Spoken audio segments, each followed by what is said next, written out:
Как се казваш? Казвам се Марта Цветкова, на 18 години, от град София. Много се радвам, че те не се обърнаха и съм щастлив, че си в моят отбор. Благодаря. Да, много, наистина. Чухме твоя глас, а каква е твоята история? Моята история е много цветна и много дълга. Като цяло от мъничка се сблъскам с много така различни неща, свързани с моето здраве. Но това ме научи да бъда силна, да бъда позитивна, да бъда това, което съм в момента и да дойда с патерици пред вас и да покажа това, което мога. Въпреки че не беше най-доброто според мен. И самокритична. Защо се записа в Гласът на България?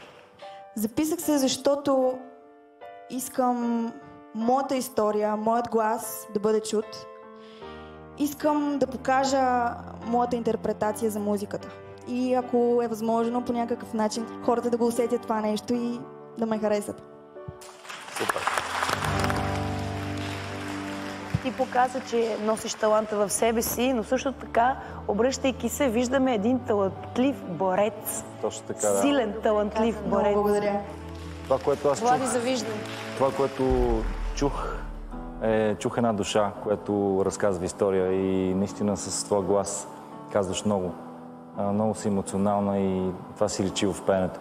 И затова се обърнах и се радвам още веднъж, че си в моят отбор. Много благодаря и аз се радвам, аз си много.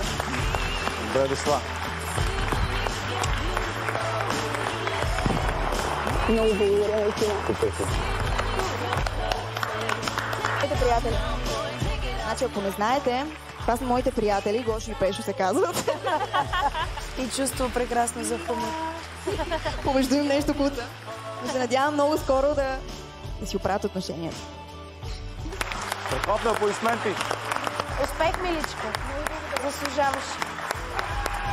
Изпълнението на Марта много ме докосна. Тя дава пример на другите. Как трябва да се живее.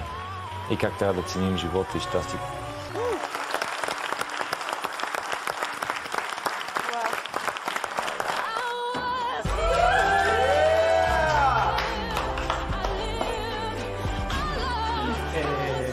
Отпускай вече.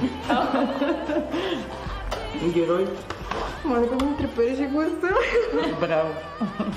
Абсолютно съм надъхана и смятам да надграждам. Дори Гошо и Пешо не могат да ме спрат. Така че, щом те не могат да ме спрат, не смятам, че нещо може да ме спре.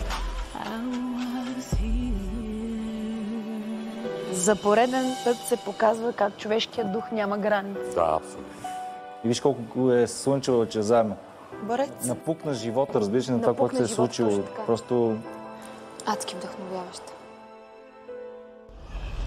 Ако си пропуснал последния епизод на Гласът на България, може да го гледаш онлайн на btvplus.bg.